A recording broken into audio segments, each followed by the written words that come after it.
Gimana,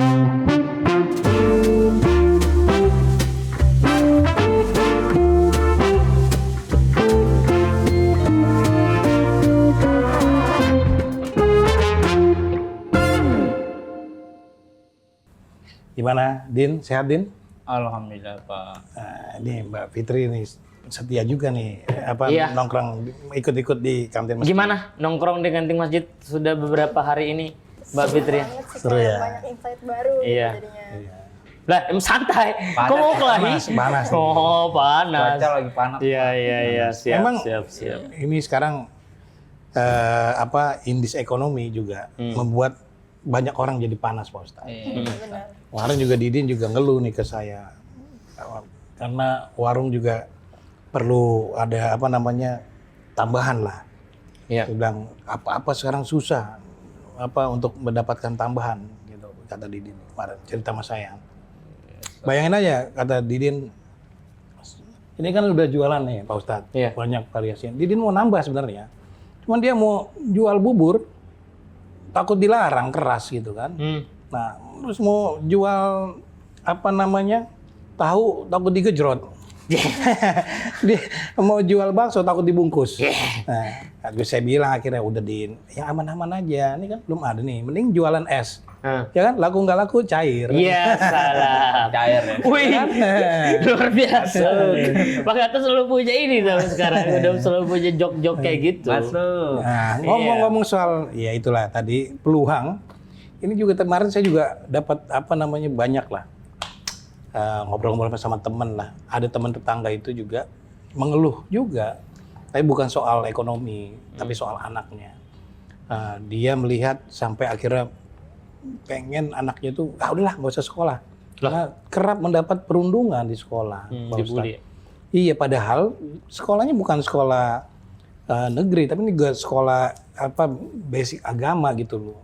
Tapi juga ternyata perundungan itu tidak hanya terjadi di sekolah-sekolah umum, tapi juga sekolah-sekolah yang agama. Ini gimana lihat fenomena ini? Apalagi kan kasihan kalau anak sampai perundungan dan traumatiknya itu luar biasa. Didin kadang-kadang kayaknya trauma juga. Ini hasil perundungan dulu aja.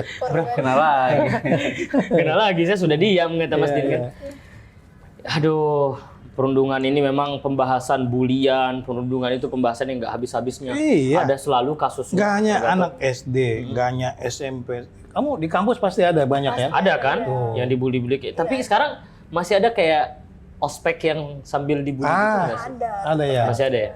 Oh iya? Iya. Oh masih ada? Iya, tetap ada. Kayaknya karena budaya juga deh, budaya turun-temurun, jadi tetap ada gitu. Tapi masih separah itu kah kayak dalam tanda kutip perundungannya? Enggak sih kayaknya, karena kalau dulu kan sampai dibentak-bentak. Kalau sekarang udah enggak ya? Enggak separah dulu. Cuman tetap kena marah. Dulu mungkin lebih kayak ala-ala militer ya dulu. Zaman Pak Gatot kayak gitu? Dulu zaman saya ala-ala militer.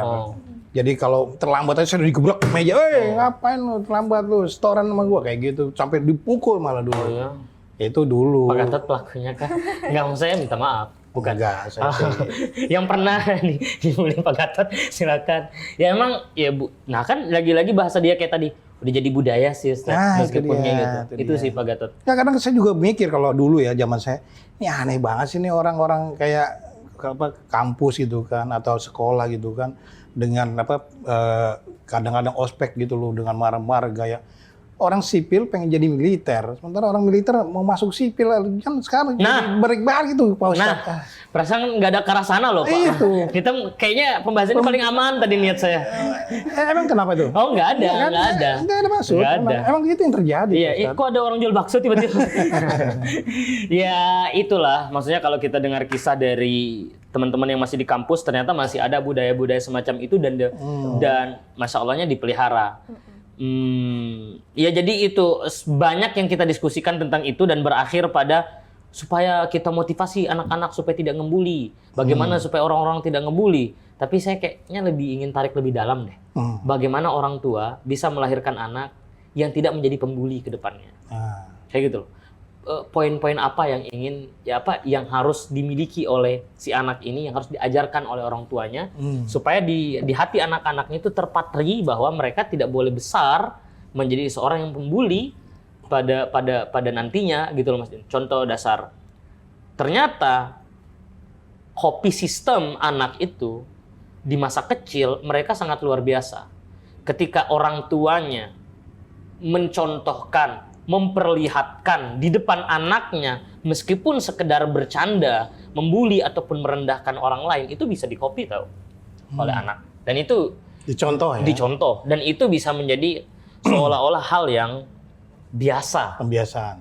menjadi anak. Apalagi anak yang sudah dari awal, dari kecil, mereka mempertontonkan orang tuanya yang sering, bapak yang sering memukul ibunya dan lain sebagainya. Ini hal tabu yang harus dibahas, tetapi kita harus kan ingin memberantas kan. Yeah. Kita tidak hanya ingin berhenti di dalam pembahasan stop bullying ini, itu namanya dari. Tapi ini benar-benar harus dari dalam keluarga itu sendiri. Bagaimana bisa mendidik anak supaya tidak lahir menjadi orang yang pembuli, kayak gitu. Dan pendidikan tidak hanya datang dari membaca buku atau mengajarkan, tapi dari mencontohkan. Dan peran penting di sini adalah peran orang tua, kayak gitu, kurang lebih. Ya, Itu Mas Din. Jadi fenomena yang disampaikan oleh Pak Gatot itu adalah fenomena yang berulang, yang tidak pernah selesai, karena pendidikannya berakhir di sekolah. Harusnya pendidikan ini berawal dari keluarga. dari keluarga lingkungan. Gitu. Nah, Ustaz, apa namanya? Pembulian itu kan bukan hanya melalui fisik ya, Ustaz ya. Bahkan di era digital ini kan media sosial itu melalui ketikan aja udah membuli itu. Bagaimana dalam Islam memandang hal itu? Iya, bulian dalam bentuk apapun tidak boleh, apalagi itu membuli fisik. Karena di dalam Al-Quran, Allah sudah mengatakan bahwa Allah telah menciptakan kita fi ahsani taqwim. Allah telah menciptakan kita dengan sebaik-baik ciptaan. Mencela ciptaan Allah berarti kita mencelah yang mencipta. Itu dulu deh. Tetapi hal ini tidak akan menjadi penyetop bagi anak kalau hanya kita jelaskan kayak gini. Karena cintanya ke Allah aja belum gitu loh. Iya, Jadi memang harus dibangun mendasar, Mas Din. Dari bagaimana kita memperkenalkan kepada anak kita pentingnya kita beriman, pentingnya kita cinta kepada Allah. Supaya apa? Supaya outputnya apapun yang dibenci oleh Allah dia juga benci. Iya. Apapun yang Allah suka dia akan suka. Kalau tidak dibangun atas dasar keimanan dari awal, maka ini tidak akan pernah berdampak. Berbusa pun mulut ustadz ini sampai jangan bully, fi ahsani taqwim tidak akan mempan, Mbak. Kalau tidak ada pendidikan dari awal dari orang tuanya untuk menanamkan di dalam hatinya itu keagungan Allah Subhanahu wa taala. Jadi penting sekali. Oke, Ustaz.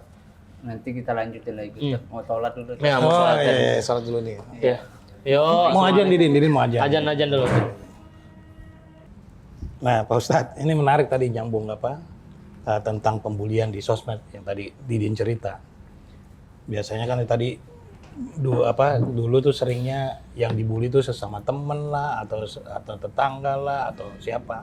Tapi sekarang ini yang berkembang di sosmed itu justru masyarakat yang membuli pemerintah gitu. Jadi kayak akhirnya karena nggak bisa teriak-teriak, ya udahlah kita dibully aja tuh akhirnya pejabat-pejabat di sosmed. Ya, si Didin juga nih kan, dia nih Mas Didin ganteng tuh, dia dibully habis-habisan tuh sama pelanggan-pelanggannya dia kan. Bisa bilang gara-gara kan jadi kantin politik bener lagi ke sini udah jaga-jaga ente. Beneran? Ya, Itu gimana kalau kayak gitu? Betul. Nah, apakah zaman dulu pernah ada nggak sih pemimpin-pemimpin yang dibully sama rakyatnya atau gimana? Zaman Nabi atau zaman sejarah Islam ada nggak sih? Ya, pada zaman Mas Din masih kecil dulu. Ya, seperti ini Mas Didin ganteng. Ada lagi. Oh, Pak PUG, Pak Ustadz Ganteng. oh gitu. Hati-hati Mas Din gitu. Jadi ya mungkin ya tadi ternyata efek dari budaya bullying itu tidak berakhir antara anak kepada anak, tetapi ternyata generasi ini terdidik untuk menjadi pembuli, bukan menjadi penasehat. Untuk menjadi pembuli, bukan menjadi pemberi solusi. Apa perbedaan antara pembuli dan memberi solusi? Pembuli hanya berakhir di nyinyir dan merendahkan. Pemberi solusi mengkritik dan juga berdiskusi bersama. Meskipun memang mengkritik tidak mesti memberi solusi. Karena yang harus memikirkan solusi memang orang yang diberikan amanah untuk memikirkan itu.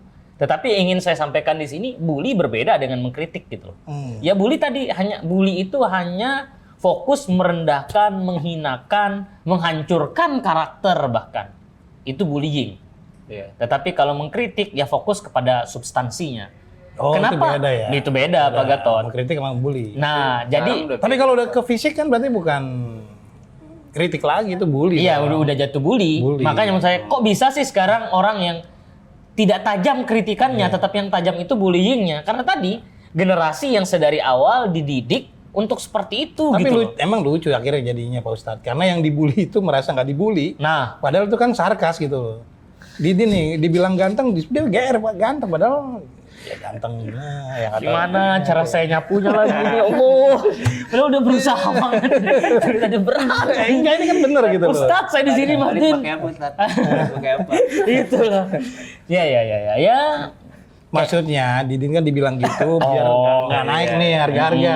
Biar laku, Ustaz. Tapi belakangan udah dipuji-puji gitu tetap aja naik. Tetap aja naik Udah Mas gitu, Din. Sudah naik. menjurus ini Mas Din. Naik. Tidak ada jalan keluar. Bayangin kita nih lagi asik-asiknya besok mau beli ini kan Indomie, besok pagi dia Iya. naikin tengah malam. Indomie Bukan beneran loh saya. Aduh, saya. Gimana nggak dibully dia? Iya.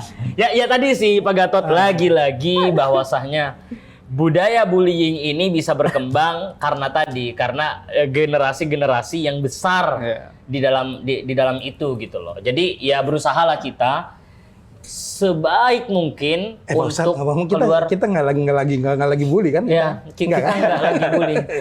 Saya lagi tertekan Astagfirullah. untuk menjawab pertanyaan-pertanyaan ini, Mas Aduh. Din. Gitu, gorengan Ustadz, saya di sini, Mas Din. Aduh, Sumpah. kalau gitu, Makan dulu, Ustadz. saya izin dulu kali ke kamar. Ya, jangan. Kok setelah bertanya langsung keluar gitu, pulang gitu kan? Enak. Ya, ini posisinya saya dibully nih, Mas Din.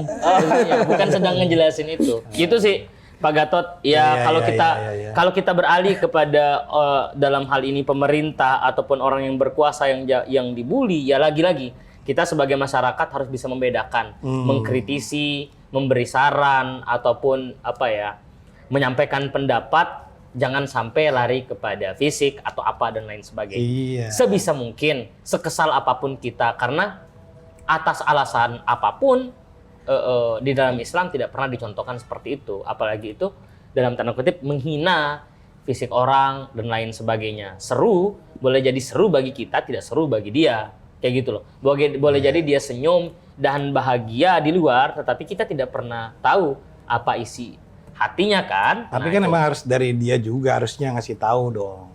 Jangan dia merasa seneng malah Didin coba udah tahu dibully malah ngundang makan loh, mau diundang makan yang ngebully dia, Masuk makan bareng sama dia di kantin ini gimana? Jadi kan orang jadi nggak tahu tuh Pak Ustadz. Saya dulu berusaha, Mas. Lebih dijuruskan lagi, dijerumuskan lagi gitu. Agak bahaya juga. Ya pokok Ya kan harus tegas Didin, harus Ya. jangan stop bully gua dong. poin penting. Harusnya gitu dong. Yang dapat bullying juga harus berani ngelawan, harus berani melaporkan. Dalam konteks ini ya, maksudnya dalam konteks kita kembali ke anak-anak lagi deh. Bagi teman-teman, anak-anak dan lain sebagainya yang merasa dirinya dibully, harus berani melawan, Mbak. Misalkan ada ini terjadi di kampus-kampus dan lain sebagainya, ada oknum-oknum membuli, ya sebagai kita yang dibully, melawan lah, lapor lah gitu kan. Insya Allah selalu dibela kok. Kenapa bullying ini selalu berkembang? Karena korban selalu takut gitu loh. Nah, maka kita kita dorong juga, kita punya keberanian untuk melawan diri kita sendiri. Kenapa? Karena di dalam Islam diajarkan bahwa kita harus membela hifzun nafs. Kita harus membela diri kita ketika kita direndahkan, dihancurkan atau bahkan dikucilkan, kita harus bisa membela diri kita sendiri. Karena itu termasuk dari maqasidus syariah. Itu termasuk dari perkara-perkara yang harus kita jaga dalam diri kita. Dan orang yang membuli kita, kita harus lawan itu. Harus lawan. Iya, lawan dalam tanda kutip bukan hanya tentang ya udah kita kelahi atau apa, tidak. Iya. Melawan dalam tanda kutip ya jangan terima itu gitu. Jangan diam. Iya. Jangan punya mental tempe itu gitu loh. Nah, kita harus berani untuk menyuarakan Itu, Din. kalau itu Makanya salah. kalau kamu diolok-olok ya jangan diam. Terus kalau dikata-katanya juga diam. Ya harus dilawan. Ya harus dilawan. Tapi ada Ustaz, teman saya itu yang bulinya beda, yang diundang beda, Ustaz. Wah, Itu apalagi. juga ada. Ayo kita skip pertanyaan dari Mbak Fitri, ada lagi nggak gitu loh. Ya kayak gitu sih Mas Din. Kalau saya sih lebih ingin fokus ke gitu Pak Gatot. Supaya generasi kita bisa terselamatkan dari poin-poin semacam ini, mari kita fokus kepada substansi Iya, dari bullying ini. Substansinya itu ternyata bukan dari karakter anaknya saja, tetapi substansinya itu berasal dari pendidikan yang ada di dalam rumah tangga yang nanti akan dicontohkan dan dipraktekkan di dalam keseharian si anak ini. Iya. Kayak gitu sih. Kayak gitu, Mbak. Makasih, Ustaz. Iya, sama-sama, Mas. Minum Dim. dulu, minum. Ustaz. Terlalu Kita minum. pojokan dari tadi, Minum agak dulu, kesel. Ustaz. Air putih biar makin enak. Makasih. ngomongnya.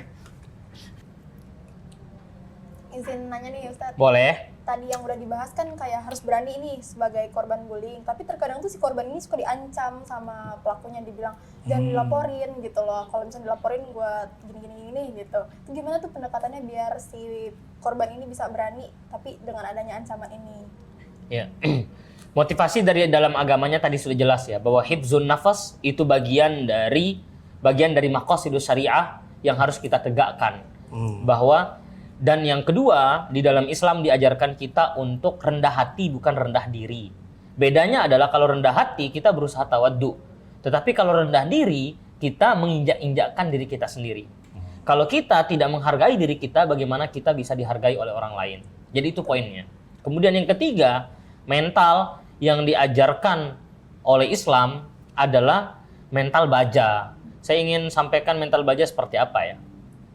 Contoh misalkan, ya memang dulu Rasul itu seperti kayak beliau dicaci, dimaki, dihina dan lain sebagainya. Beliau bukannya tidak melawan, tapi beliau punya statement ataupun punya tindakan yang membuat orang itu bisa bungkam dan terdiam. Contoh misalkan, jadi Islam tidak mengajarkan kita, Islam mengajarkan kita lembut, tetapi Islam tidak mengajarkan kita lemah. Itu kita harus ingat. Lemah lembut boleh, tapi lemah tidak. Orang Rasul dulu aja Ustadz terima-terima aja dilempar sampai ini. Bukan, konteksnya berbeda. Pada saat itu tantangan dakwah, Rasul itu tidak diterima karena dakwahnya. Tapi bullying itu tidak kayak gitu. Kita jangan sampai menyamakan. Bullying itu orang yang sedang merendahkan kita serendah-rendahnya. Bukan karena menolak pikiran kita, tidak. Tetapi hanya mau menghina saja. Dan itu dilawan. Contoh, Rasul itu pernah dituduh kurus, kering, krempeng, tidak ada isinya. Yang dilakukan apa? Meskipun ini dalam suatu riwayat ya. Ketika beliau tawaf, beliau membuka bagian ininya. Kenapa kita tawaf laki-laki itu harus kita buka? Bagian dari tubuh kita itu ingin menunjukkan begitu kekarnya Rasul Shallallahu Alaihi Wasallam dan sehatnya beliau untuk membungkam mereka. Oh enggak, saya enggak lemah loh. Ini buktinya gitu. Ada fase-fasenya seperti itu. Ada fasenya kita menunjukkan taring kita dan ada fasenya kita harus bersabar. Kapan kita menunjukkan taring? Ketika orang sudah mulai merendahkan kita. Itu poin penting Pak Gatot yang harus kita ketahui sebagai ini supaya kita tidak jadi korban, Mbak. Jadi bagaimana supaya orang-orang itu kan nanti kita jadinya diancam, jadinya kita apa dan lain sebagainya. Percayalah dan yakinlah Anda tidak sendiri. Kalau Anda berani bersuara, banyak orang yang pasti akan membela. Ya nggak, Pak Gatot? Apalagi zaman sekarang. Viralkan aja. Sudah viralkan aja. Betul. Ada buktinya dikit, nah posting, kasih narasi yang sedih-sedih, pasti viral ya. Viral. Nah jangan sampai kita yang dizolimi, kita yang takut. Harusnya yang takut itulah kebalik zaman sekarang. Malah yang takut itu yang terzolimi. Yang terang-terangan itu malah yang menzolimi. Emang zaman Gitu. udah... Tapi alhamdulillah ya jangan. Tapi alhamdulillah sih sekarang sudah well educated sih artinya.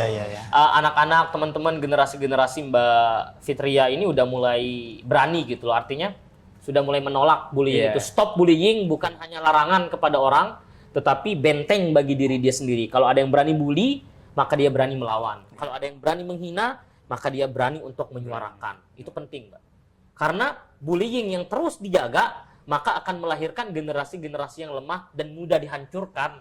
Dan ini tidak bagi. Di dalam Islam, kita dimotivasi untuk melahirkan generasi-generasi yang kuat, yang hebat, baik kuat secara ekonomi, kuat secara fisik, dan kuat secara mental. Penting banget. Karena yang dibangun oleh Islam pertama kali itu bukan ekonomi saja, tetapi yang dibangun oleh Islam pertama kali adalah mental. Menjadi umat muslim itu seperti apa? Contoh sederhana. Awal mula Islam berkembang, Rasul itu secara gagah, mentalnya kuat, berdiri di tengah orang Quraisy, mengatakan bahwa beliau tidak takut dibully. Beliau berdiri apa mengatakan, Kalau memang kamu percaya Iya. kepada aku sebagai orang yang jujur, maka ketahuilah aku adalah diutus oleh Allah Subhanahu wa taala menjadi utusannya. Nggak peduli banyak yang nyinyir, banyak yang bullying, nggak. Ini dari Allah Subhanahu wa taala. Artinya itu mengajarkan mental kepada kita. Awal-awal dakwah memang Rasul itu secara diam-diam dari rumah ke rumah. Tapi Allah tidak ingin seperti itu doang. Mentalnya harus kuat dong. Maka ya ayuhal mudaththir kum fa'andzir. Wahai orang-orang yang berdirilah kemudian sampaikanlah, mengajarkan mental. Islam tidak pernah menyuruh kita menjadi mental tempe seperti itu. Apalagi kita dihinakan. Iya. Mentalnya harus kuat, Mbak. Perempuan juga harus kuat mentalnya. Ya, Sayyidah Khadijah radhiyallahu anha mentalnya kuat. Semekah-mekah itu membuli ketika suaminya itu diutus menjadi nabi, tapi beliau enggak ini. Beliau tetap membela suaminya, berada di garis terdepan ketika suaminya itu dihina, dicaci, dimaki. Ketika Rasul mentalnya sedang lemah, ada dong masanya Rasul mentalnya lemah ketika awal wahyu datang kan, diminta untuk diselumuti. Apa kata Sayyidah Khadijah? Dibela. Jangan seperti itu. Kamu harus berani. Kamu itu orang baik loh. Ini yang dibutuhkan oleh orang-orang yang kena bully itu, Mbak. Makanya harus cerita. Ini yang dibutuhkan oleh orang-orang, bukan bully saja, oleh orang-orang yang mentalnya sedang kurang misalkan. Bukan kurang mental ya, apa ya bahasanya ya? Emosinya sedang down gitu. Yang dibutuhkan dari mereka adalah kita kuatkan. Seperti Khadijah menguatkan Rasulullah. Wahai Muhammad, engkau orang yang suka untuk apa ya? Untuk menjalin tali silaturahmi, yang jujur, yang baik. Allah tidak mungkin menzolimimu. Allah itu maha baik kepadamu. Jadi itu kan dalam tema menguatkan mental. Jadi itu sih Mbak, apa yang harus kita lakukan sebagai orang yang terbuli, kuatkan mental kita. Kalau tidak mampu dengan diri kita sendiri, datangi kawan kita, curhat dan sampaikan kepada dia. Kawan tidak netral, maka datangi psikolog, sampaikan untuk menguatkan mental. Karena itu yang dilakukan oleh Nabi. Ketika beliau dalam keadaan ketakutan, awal dibutuhkan adalah mental. Ini bukan dalam konteks dibully, Rasul dibully enggak, bukan seperti itu, tapi dalam konteks mental. Karena kan orang yang dibully itu mentalnya yang kena, ya kan? Maka butuh dikuatkan. Dan jangan malu loh, jangan malu untuk mengatakan bahwa mental kita sedang kena. Sampaikan saja. Kalau kita tidak percaya dengan teman, takutnya nanti diumbar aib kita atau apa, datangi psikolog. Setelah datangi psikolog, berdamai kita, datangi pihak yang berwajib, benar nggak Pak Gatot? Untuk menyelesaikan masalah itu. Karena orang yang ngebully, kalau tidak diingatkan dan tidak dihukumi, maka dia akan terus ngebully orang lain lagi. Maka kita putuskan dari sekarang. Teman-teman, siapapun, ayolah, berani gitu. Kuat mentalnya, hadapi itu semua. Jangan biarkan kita diinjak-injak gitu. Karena yang kita inginkan adalah generasi di 2045 itu adalah generasi yang hebat, yang kuat, yang cerdas. Itulah generasi emas itu, generasi emas yang kita damba-dambakan itu adalah generasi yang bisa membawa kepada peradaban yang lebih baik. Bagaimana peradaban lebih baik itu bisa mendatangi generasi ini kalau generasi ini mentalnya kuat, mentalnya itu lemah dan punya mental bully. Kayak gitu loh Mbak. Jadi memang ini berkaitan satu sama lain dan dalam fase menuju ke arah sana. Jadi kita sama-sama kayak gitulah. Paten lah Pak Ustadz nih. Paten. Pilih saya. Kayak sedang pidato saya. Intinya kita jangan diinjak-injak ya. Dan jangan lawan lagi. Sudah warna merah pun dia bagi. Bahaya nih, bahaya.